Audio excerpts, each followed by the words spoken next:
సూర్యాపేట జిల్లా. ఓ హాయ్ జై ఇన్సాన్ కోకవేణు తమ్ముడు. ఆ, సోషల్ మీడియాలో యాక్టివ్గా ఉంటేనేమో ఆ, ఈ పేపర్ పులులు పేపర్లల్లా టీవీలల్లా ఆన్లైన్ యూట్యూబ్లల్లా పులులు. ఆన్లైన్లే కనిపిస్తారు. వీళ్ళు ఫీల్డ్ వర్క్ చేయరు పాడలేదు అని చెప్పేసి అందరూ అభిప్రాయపడతారు. అది బంద్ చేసి ఫీల్డ్లోకి వెళ్తేనేమో మీరు భయపడ్డరా లేదా మీ సోషల్ మీడియాలో అందుబాటులో లేరు అని అంటారు. మీతో వచ్చిన గోసా తమ్మిది. నేనైనా అన్నైనా ఎప్పుడు ఫీల్డ్ వర్కర్స్నే. మాకు అటు ఫీల్డ్తో పాటు ఇటు సోషల్ మీడియాలో కూడా ఒక చేయి వేయటం వల్ల మీకు ఎక్కువ లైవ్గా కనిపించాము. అయితే మీరు చూస్తున్నారో లేదో, లేదా మీరు ఫాలో అయ్యే వాట్సాప్లోనో ఫేస్బుక్లోనో మీరు నేను కలిసి ఉన్న గ్రూపుల్లోనో అప్డేట్స్ లేకపోయినంత మాత్రాన మేము యాక్టివ్గా లేనట్టు కాదు. దయచేసి ఎవరైనా బైరి నరేష్ అనే వాట్సాప్ ఛానల్ ఒకటి ఉంది. దాంట్లో ఎవ్రీడే అప్డేట్స్ పెడుతున్నాను. నా పేరుతో ఉన్న యూట్యూబ్ ఛానల్లో నా యాక్టివిటీస్ అన్నీ పెడుతూ ఉన్నాను. ఈ మధ్య ఒక 8 నెలలుగా ఇతర ఛానళ్ళకి నేను ఇంటర్వ్యూ ఇవ్వలేదు. ఇతర ఛానళ్ళకి ఇంటర్వ్యూలు ఇచ్చినప్పుడు వాళ్ళు రీల్స్గా, షార్ట్ వీడియోస్గా, టాపిక్ వారీగా వీడియోస్గా, ఫుల్ లెంత్ వీడియోస్గా, ఆఫ్ వీడియోస్గా వాళ్ళు అన్ని సోషల్ మీడియా ప్లాట్ఫామ్స్లో రిపీటెడ్గా వేయడం వల్ల నేను యాక్టివ్గా ఉన్నట్టుగా కనిపించింది. కానీ లాస్ట్ ఆగస్టు నుంచి నేను ఏ ఒక్క యూట్యూబ్ ఛానల్కి కూడా ఇంటర్వ్యూ ఇవ్వలేదు.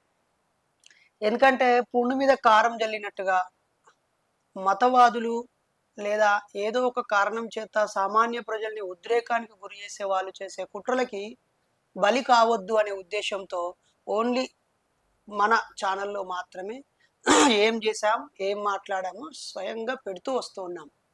దానివల్ల ఇంకా వక్రీకరించడానికి లేదు, తప్పుగా అర్థం చేసుకోవడానికి లేదు. డే టు డే అప్డేట్లోనే ఉన్నాము. అయితే ఇక మీదట సందర్భాన్ని బట్టి, సమస్యలను బట్టి, అవసరాన్ని బట్టి ఫేస్బుక్లోను, యూట్యూబ్లోను, ఇన్స్టాలోను, ఎక్స్లోను అంటే ట్విట్టర్లోను తప్పకుండా యాక్టివ్గా ఉంటాను. అయినా మీరందరూ యాక్టివ్ అయ్యారు, ఇంకా మేమే యాక్టివ్గా ఉండాలని ఎందుకు అనుకుంటారు? ఏమంటారన్నా? అంతే కదా. మన రాజేష్ అన్న కూడా ఈ మధ్య ఫేస్బుక్ లో అసలు యాక్టివ్ గా లేరు. కారణం ఏంటన్నా? భయపడ్డారు ఇద్దరు దాడి తర్వాత అనేది బయట చర్చ జరుగుతుంది. చాలా పెద్ద పొరపాటు. అయితే డిసెంబర్ టు జనవరి మధ్యలో మా ఇరువురిపై దాడి జరగడం, నేను నాటు అరెస్ట్తో ఆయన జైల్లో నుంచి బయటకు రావడం జరిగింది. జనవరి, ఫిబ్రవరి, మార్చ్, ఏప్రిల్, మే, జూన్ వరకు కూడా నేను ఆంధ్ర, తెలంగాణ, కర్ణాటకలో అన్న ఆన్లైన్లో, ఆఫ్లైన్లో రెండిట్లలో వర్క్ చేశాడు. అన్న టెక్నికల్గా ఎన్నో స్టూడియోస్లలో ఆయన అభిప్రాయాన్ని వెల్లడించే ప్రయత్నం చేశారు. నేను ఫీల్డ్ వర్క్లో తెలంగాణ, ఆంధ్ర, కర్ణాటకలో చాలా విగ్రహావిష్కరణ చేశాను. రాజమండ్రి టు నెల్లూరు, కర్ణాటక, దాదాపు మహారాష్ట్రను కూడా టచ్ చేసిన. భయపడే వాళ్ళమే అయ్యి ఉంటే దాని తర్వాత మేము కనిపించకపోయే వాళ్ళం. మేము దాని తర్వాత బ్రేక్ మీన్స్ ఆయన ఏం చేయాలనుకున్నాడో చేసిండు. నెక్స్ట్ ఇయర్ లోపు మళ్ళీ ఏప్రిల్ 14 డాక్టర్ బాబాసాహెబ్ అంబేద్కర్ గారి విగ్రహావిష్కరణ రోజు బైరి నరేష్ గారు ఎలాంటి కరపత్రం లేకుండా, వాల్ పోస్టర్ లేకుండా, ఎలాంటి ఇన్ఫర్మేషన్ బయట లేకుండా మౌత్ టు మౌత్ ప్రచారం చేసి గ్రౌండ్ లెవెల్లో వర్క్ చేసి 35 సంవత్సరాల లోపల ఉన్నవాళ్ళు మాత్రమే బాబాసాహెబ్ అంబేద్కర్ గారి ప్రపంచంలోనే అతిపెద్ద విగ్రహమైనటువంటి తెలంగాణ రాష్ట్రంలో ఉన్నటువంటి బాబాసాహెబ్ అంబేద్కర్ గారి విగ్రహం దగ్గర 1000 మందితో సాల్యుటేషన్ చేయడం జరిగింది. దానికి నేను కూడా వెళ్లాల్సి ఉండే, బట్ కాకపోతే నేను మహబూబ్ నగర్లో బాబాసాహెబ్ అంబేద్కర్ గారి విగ్రహావిష్కరణకు పోవడం జరిగింది.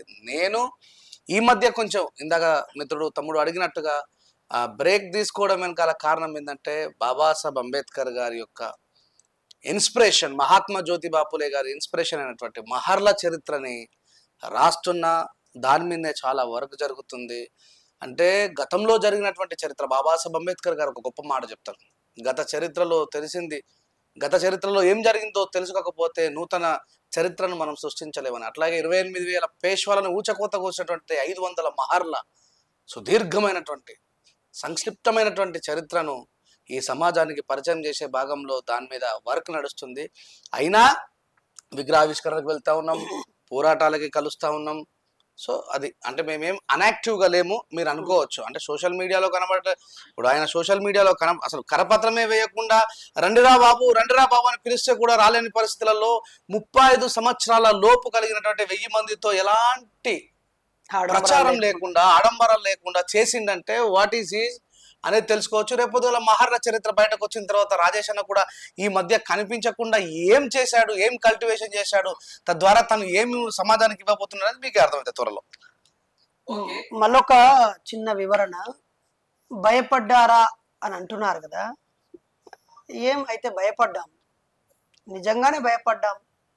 చంపేస్తారని భయపడ్డాము, మా కుటుంబాలని ధ్వంసం చేస్తారని భయపడ్డాము, మా భార్యా పిల్లల్ని చంపేస్తారని భయపడ్డాము, మా అనుచరులను చంపేస్తారని భయపడ్డాము, మమ్మల్ని ధ్వంసం చేస్తారని భయపడ్డాము. ఈ భయం మేము కూడగట్టిన ఆస్తులను అనుభవించడం కోసం కాదు. ఈ భయం వాళ్ళు బలవంతులనో వాళ్ళ విజ్ఞానం ముందు మా అజ్ఞానం ఓడిపోద్దనో కాదు. ఒకవేళ మేము భయపడడం ద్వారానే మమ్మల్ని భయపెట్టడం ద్వారానే వాళ్ళు ఆనందం పొందుతారంటే సంతోషంగా భయపడడానికి సిద్ధంగా ఉన్నాం.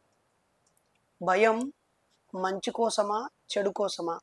భయపెట్టేవాడు సమాజ మేలు కోసమా అజ్ఞానం కోసమా అని ఆలోచిస్తే చాలు. ఒకవేళ బైరి నరేష్ వణికిపోయి భయపడితే వాళ్ళంతా ఆనందిస్తారు అని అంటే నేను సిద్ధంగా ఉన్నాను భయపడడానికి. నా భయము రానున్న రోజుల్లో మనుషులని బలిచ్చే రోజు రాబోతుందని నా భయము నీకు గ్రహదోషం పట్టిందని గుడిలోకి తీసుకుపోయి అత్యాచారం చేశారు, ఇలాంటివి నీ ఇంట్లో జరుగుతాయని నా భయము. ఉద్యోగస్తులు, వ్యాపార, అసలు ఒకరు ఇద్దరు అని కాదు, విద్యార్థులు ప్రతి ఒక్కరూ అర్థం పర్థం లేని మూఢ విశ్వాసాలకు భయపడి ప్రాణాలు కోల్పోతున్నారు, ప్రాణాలు తీస్తున్నారు. ఇది ఎటు వెళ్ళిపోద్దనే భయం ఉంది. మొన్న రీసెంట్ గా జరిగింది కదా దాదా, లెక్చరర్ కన్న తల్లే కన్న బిడ్డల్ని కఠినంగా తలకాయ నరికేసి కోసివేసి మళ్ళీ పుడతారనేటువంటి ఎంత దుర్మార్గమైన ఆలోచన. ఇలాంటి మూఢనమ్మకాల నుంచి సమాజాన్ని బయటకు తీసుకురావడం కోసం చేసే కృషి అది అర్థం చేసుకోకపోవడం. మొన్న రీసెంట్ గా 2 చేతుల్ని మంత్రాల నెపం పేరు మీద ఒక తల్లి 2 చేతుల్ని నరికేసింది. జగిత్యాల జిల్లాలో 2 వర్గాలు మంత్రాల నెపం పేరు మీద గొడ్డలతో నరుక్కొని చంపేసుకున్నారు.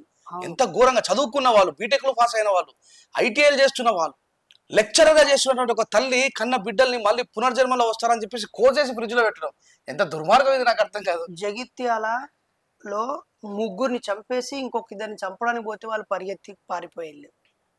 అలా ఈ ఏడాది కాలంలో ఎన్ని జరిగినాయో అన్ని రికార్డ్ చేస్తున్నాం. ఇదంతా చక్కటి పుస్తకాల రూపంలో, విశ్లేషణల రూపంలో, ఆధారాలతో సహా అందరికి ముందుకు వస్తుంది. ఒకటి, మమ్మల్ని భయపెట్టాలనుకునే వాళ్ళు, లేదా మా గొంతు నొక్కేయాలనుకునే వాళ్ళు, మా నోరు మూయించాలనుకునే వాళ్ళకి నేను తలవంచి రిక్వెస్ట్ చేస్తున్నాను. మేము ఆగలం మీకు ముఖ్యమా, మేము భయపడడం ముఖ్యమా, లేక మీ మతాల్లో ఉన్న ప్రజలు విజ్ఞానవంతులు అవడం ముఖ్యమా ఆలోచించండి. మేము కాకపోతే ఇంకొకడు ప్రశ్నిస్తాడు, నీ కడుపులో పుట్టినోడు ప్రశ్నిస్తాడు, నీ తోడబుట్టినోడు ప్రశ్నిస్తాడు. ప్రశ్నకు జవాబు పరిష్కారం, కానీ ప్రశ్నించేవాడు భయపడమో భయపెట్టడమో, ప్రశ్నించేవాడు ఆగిపోవడమో పరిష్కారం కాదు కదా. కొంచెం కామన్ సెన్స్ అప్లై చేస్తే బాగుంటుంది అనేది నా రిక్వెస్ట్. ఆ ప్రశ్న అలా అనుకుని ఆనందిస్తే సంతోషం.